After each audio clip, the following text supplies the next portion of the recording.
हे बघा, लोकशाहीमध्ये प्रत्येकाला निवेदन देण्याचा, प्रशासनाकडे मागणी करण्याचा हक्क आहे.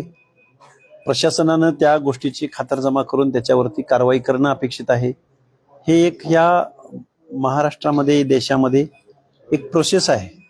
परंतु कुणीतरी कायदा हातात घेऊन एखाद्या निवेदनकर्त्या माणसाला जर काळं फासलं जात असेल तर हे कायदा हातात घेणं ही झुंडशाही आहे. दबाव टाकणं आहे, प्रेशर करणं आहे की जेणेकरून त्यांना कोणी विरोधच केला नाही पाहिजे. जेणेकरून त्यांच्या काही गोष्टींना बेकायदेशीर जर कोण म्हणत असेल किंवा कोण आव्हान देत असेल आणि ते लिगल मार्गाने देत असेल तर अशा लोकांचा म्हणजे इथं कायद्याचा आवाज दाबण्याचा प्रयत्न या झुंडशाहीच्या माध्यमातून या महाराष्ट्रामध्ये होत आहे. एकेकाळचे त्यांचे सहकारी होते. सहकारी असल्यानंतर हे बघा, एखाद्या गावामध्ये जर रिपीट अगेन अँड अगेन काही गोष्टी घडत असतील तर तिथली काही शाळकरी मुलं आहेत, तिथं काही वृद्ध माणसं असू शकतात, तिथं महिला असू शकतात, शेतामधली रानामळ्यात जाणारी येणारी लोक असू शकतात.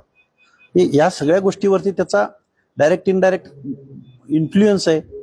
म्हणूनच ते तशा पद्धतीचा त्यांनी अर्ज केला असेल ना. बरं, अर्ज करत असताना त्या ग्रामपंचायतीमधले काही सदस्य त्यांच्या बरोबर आहेत. किमान एखादा माणूस काही वैयक्तिक कारणामुळे जर करत असेल पण ग्रामपंचायतीचे सदस्य आहेत, ही भावना शासनानं ठरवलं असतं की त्यांना काय करायचं, फळं द्यायची का नाही द्यायची, दिली तर कुठल्या अट्टीवर द्यायची, मग कुठं त्यांना आंदोलन करायला किंवा ते काय उपोषण स्थळ किंवा मंडप मारायला कुठं हे द्यायचं ते प्रशासनानं ठरवलं असतं. त्याच्या तोंडाला काळं फासायचं आणि त्याच्यावर प्रेशर टाकायचं हे मला वाटतंय चुकीचं आहे. हे बेकायदेशीर आहे. आता जरांगे पाटील यांना रुग्णालयातून डिस्चार्ज मिळालाय, तर मोठा ताफा घेऊन जे आहे ते आंतरवाली सराटीच्या दिशेने निघाले. मात्र तिथल्या ज्या ग्रामस्थांचा आहे ज्यांना विरोध असल्याचं आपल्याला बघायला मिळते, कारण त्यांनी आता त्या ठिकाणी उपोषण करू नये, कारण त्या उपोषणाचा आणि आंदोलनाचा आता तिथल्या ग्रामस्थांना सुद्धा त्रास होऊ लागला. त्रास होणं साहजिकच आहे आणि मला वाटतंय आंदोलनं झाली पाहिजेत. आंदोलनाचं स्थळ, वेळ या गोष्टी निवडायला वगैरे सगळा अधिकार आहे, पण रितसर मार्गाने व्हावं. कुठल्या माणसांवरती त्याचं प्रेशर होऊ नये, कुठल्या माणसांची घुसमट होऊ नये, हे प्रशासनाकडून अपेक्षित असतं. आंदोलनं तर झालीच पाहिजेत. आपली आंदोलनं, आपले हक्क अधिकार मागण्यासाठी तुम्हाला लोकशाहीनं अधिकार दिलेला आहे, परंतु त्या अधिकाराचा आपण खूप गैरफायदा घेऊन माणसांचं जीणं पण हराम होऊ नये, हे या पण गोष्टी आहेत. मला सांगा, जे मूळचे तारक आहेत ते प्रॉपर त्यांचं गाव आहे, बाहेर जाऊन आंदोलन होते आणि मूळच्या गावाच्याच लोकांच्या तोंडाला काळं फासणं हे कितपत योग्य नाही. काळं फासणं हे योग्यच नाहीये आणि उच्च शिक्षित माणसाच्या तोंडाला तर फासणं अजिबात योग्य नाहीये. पण मला वाटतं त्यांचं आता काय लोकलचे त्यांचे इश्यू आहेत, त्यांच्या कमिटीमधल्या लोकांच्या बाबतीत अशा घटना घडतायत. मला वाटतं बऱ्याच गोष्टी याच्या बिहाइंड कर्टन खूप काही गोष्टी घडत असणार आहेत. शासनानं यामध्ये लक्ष घालावं, गृह विभागानं यामध्ये लक्ष घालावं. नाहीतर आज तोंडाला काळं फासलंय, उद्या अजून काही अनुचित प्रकार घडू नये या लोकांकडून.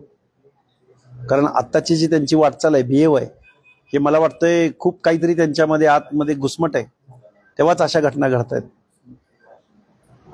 आता जरांगे पाटील बोलताना असं म्हटले की पहिली मागणी आमची मराठा समाजाला आरक्षण देण्याची आहे.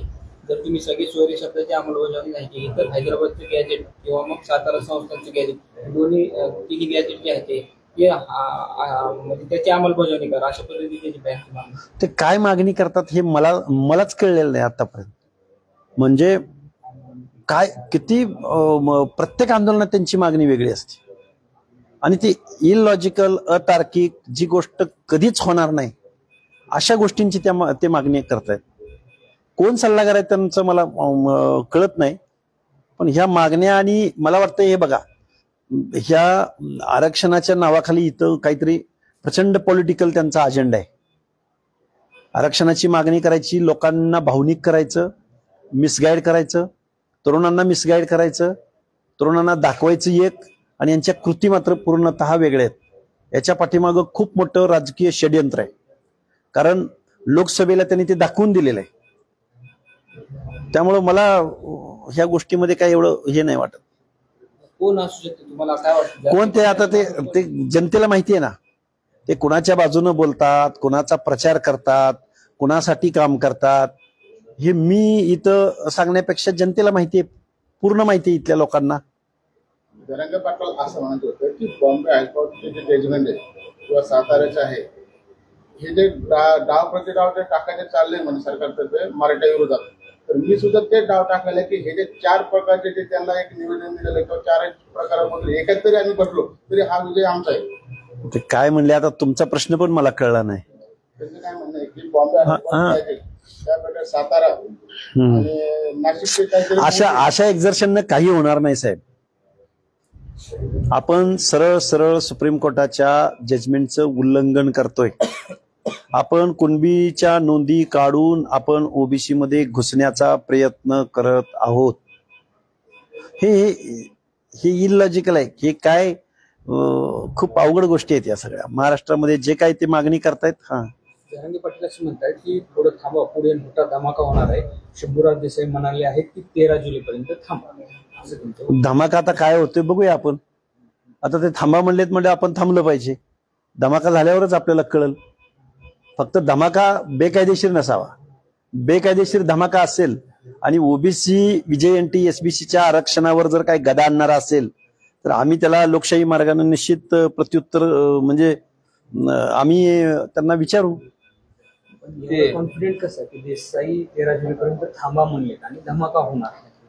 काय नाही, एक फुगा असेल, त्या फुग्याला एक पिन लावल्यानंतर जसं तो फुटेल ना, अशा पद्धतीचं काहीतरी असेल. काय असणार आहे असं म्हणाले, मी धनगर बांधवांना आणि त्यांच्या नेत्यांना विरोध मानत नाही, तुम्हाला उद्देशून म्हणाले, तुमचा विरोध करत नाही असं जरांगे पाटील. आम्हाला विरोध करत नाहीत, धनगर बांधवांना आणि धनगर नेत्यांना विरोध करत नाहीत, पण त्यांचं आरक्षण मात्र त्यांना पाहिजे. आणि अजून एक मला पुढे जाऊन मला असं सांगायचं आहे की वारंवार विनोद पाटील असतील, सराटे असतील किंवा जरांगे असतील, ही 3-4 लोक म्हणतात की आम्ही धनगर समाजाच्या आरक्षणाला धक्का लावत नाही. धनगर समाजाचं 3.5% रिझर्वेशन हे ओबीसीच्या बाहेरचं आहे का? विनोद पाटील, तुम्ही लढाया लढताय, कायदेशीर लढाया लढताय, एका चळवळीचं नेतृत्व करताय, आम्ही तुम्हाला अभ्यासू समजतो. तुम्ही परवा म्हणालात की लक्ष्मण हाके हा धनगर समाजाचा आहे आणि तो ओबीसी साठी आंदोलन करतोय. धनगर समाज ओबीसी मध्ये येत नाही. विजयंतीचं 3.5% रिझर्वेशन ओबीसी मधून नाहीये का? पंचायत राज मधलं ओबीसी मधलं रिझर्वेशन नाहीये का? केंद्रीय जेवढ्या सेंट्रल गव्हर्नमेंटच्या नोकऱ्या होतात, रेल्वेच्या नोकऱ्या होतात, त्याच्यामध्ये ओबीसी नाही होत का? आणि 27% बायफर्गेशन एनटीचं 3.5% रिझर्वेशन आहे ना. त्यामुळे उगाच लोकांचा बुद्धिभेद करण्याचं काम तुम्ही करू नका.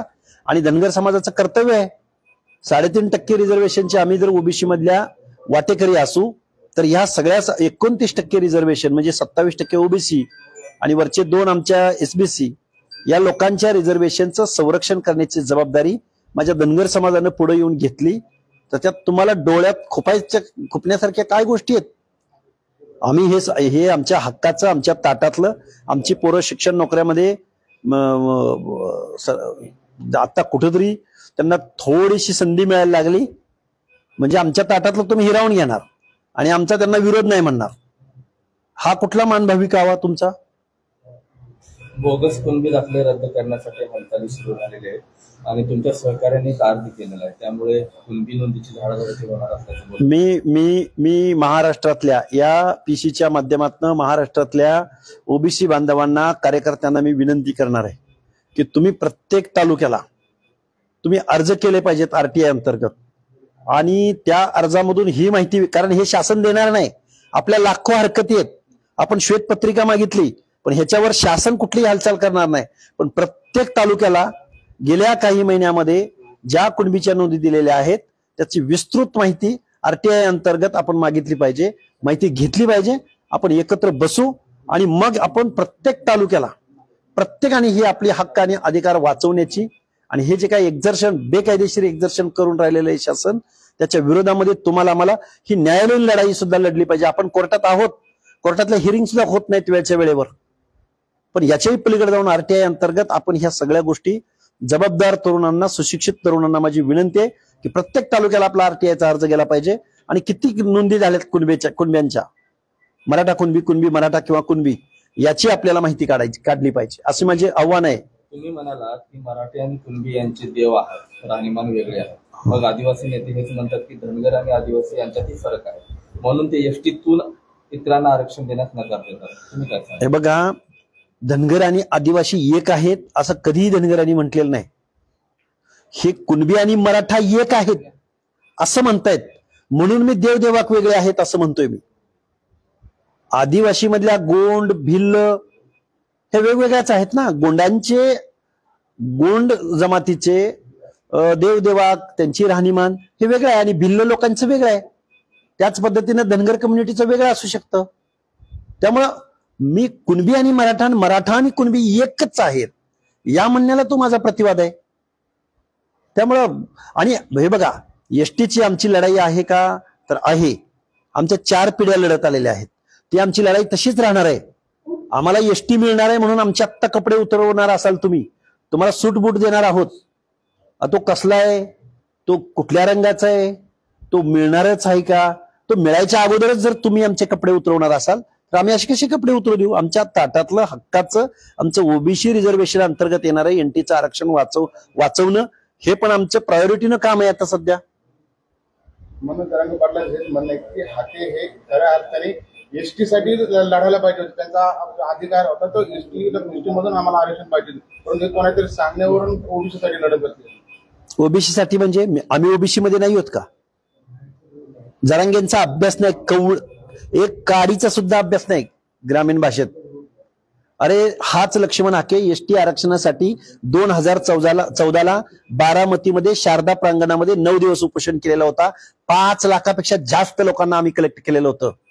जरा माहिती काढ, जरा थोडीशी इन्फॉर्मेशन घेऊन बोलत जावं म्हणा.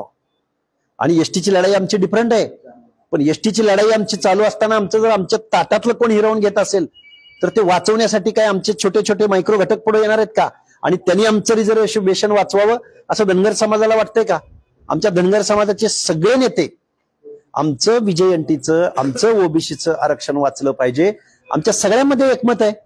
आम्ही सगळे भुजबळ साहेबांचं असो, वडेट्टीवार साहेबांचं असो, पंकजाताई वगैरे, आम्ही सगळी माणसं एकत्रित येऊन आमच्या हक्काने अधिकाराचं संरक्षण करत आहोत. त्यामुळे तुम्ही बुद्धिभेद करू नका जरांगे, तुम्ही थोडीशी इन्फॉर्मेशन घेऊन बोलत जावा. सर, असा मी एक वर्ग आहेच, त्यांना जरांगेंच्या मागणीबद्दल विश्वास, मागणी किती कायदेशीर आहे त्या वर्गाचं काय? हे बघा, मी गेली अनेक दिवस झालं सांगतोय, या देशामध्ये आपली उन्नती करण्यासाठी, प्रगती करण्यासाठी, आर्थिक दृष्ट्या बेरोजगारांना पुढे घेण्यासाठी महाराष्ट्र शासनाचे वेगवेगळे प्रोग्राम आहेत. अहो, रिझर्वेशन हे ओबीसीचं रिझर्वेशन हे बीसी बॅकवर्ड क्लासेस, मागास वर्गीय, मागास जो पिछडलाय, जो मागं राहिलाय त्या माणसाला पुढे घ्यायचंय. मराठा मागास असेल तर मग पुढे कोण गेलाय मराठ्यांच्या पुढं? आम्ही महाराष्ट्र शासनाला तेच विचारतोय ना. महाराष्ट्र शासनानं कधीतरी इम्पेरिकल डेटा कलेक्ट करावा ना. त्यामुळे हे इलिगल आहे.